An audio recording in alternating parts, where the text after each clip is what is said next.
With the boom of AI as of late, there are so many videos out there that are robot automated or completely script. So I just wanted to connect to you in real time, off the cuff, and share with you something from a recent live accent evaluation session that I had.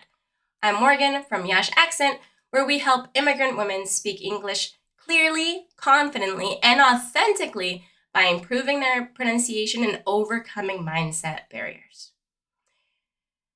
So I asked her, do you know the difference between extrinsic and intrinsic motivators? She said, I never heard of it. Do you know the difference? So, extrinsic is something external. These are factors that motivate you, like, I want to be understood by others. I want others to perceive me as intelligent or professional. I want others to stop asking me to repeat myself all the time. Extrinsic factors. Intrinsic is internal. I want to feel confident when I hear myself speak. I want to be able to speak up because I know that my thoughts should be heard. I want to be the best version of myself. So, when we think about improving your accent or your pronunciation, there should be a blend of extrinsic and intrinsic factors that motivate you. The clients of mine that progress the most are those who have strong intrinsic motivation because other people will always have their own opinion. You could even speak like perfect English and they will still ask you to repeat. Maybe they didn't hear you. Maybe it's not your pronunciation. Or maybe they weren't actually listening. Or maybe they just see that you look different and they just think that they don't understand you. So if you are only motivated by what other people say, what other people think, you will never feel good enough. But intrinsically, if you are motivated from your internal place, you will notice the progress because you are doing it for you. And this is something that we work on during the course that I offer, Pronunciation Power. I either do it on a one-on-one, like highly personalized level, or we also do it in a group setting, which I open a few times a year. But I want to share with you an experience that my student Estefania recently had and see if you can relate.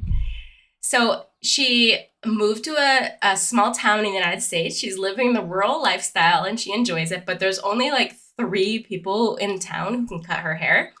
So she looked them up online and she's had great experience with them, but they're moving. So she tried to make an appointment online. She wouldn't have to talk to anybody, but there's no online schedule anymore. So she wrote them a message. She doesn't really like to write, but she wrote them a message, still didn't have to talk to anybody, and nobody replied. So what did Estefania do? She got in her car and she drove to the salon. She rapped on the door, and when she opened it up, the stylist had another client, and she felt a little embarrassed. Do I interrupt or do I not? She did, and she asked about an appointment and she has one. I think it is actually this week because she just told me a few days ago. And I asked her, well, how do you feel about it? She said, I said to myself, Estefania, good job. And she's so proud of herself. And you might be thinking, it's just like a haircut, Morgan. But it's not. It is the difference between active participation in English and passive participation in English. When you're passive, you listen to podcasts, listen to TV, listen to music, you write emails, you're doing a lot of reading and writing and just like taking in. When you're active, you're seeking out the opportunities, you're speaking. That is what really gets those like juices boiling and your heart pumping. But when you do that, you already have shown up for yourself. You've already been motivated intrinsically. And when you achieve at doing that, wow, maybe you will say, good job, so-and-so. Good job, Paula. Good job, Ksenia. Good job, Marta. Good job, Yuan. You did it. And this is the power of showing up for yourself in English. So today we discussed the difference between intrinsic and extrinsic factors, and the difference between active and passive participation in English. I love to hear your thoughts about this. Let's talk about it some more in the comments below. You can grab some freebies. And again, thank you so much for being here and listening to this off-cuff video.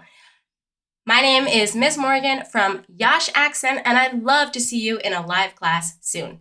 Details below.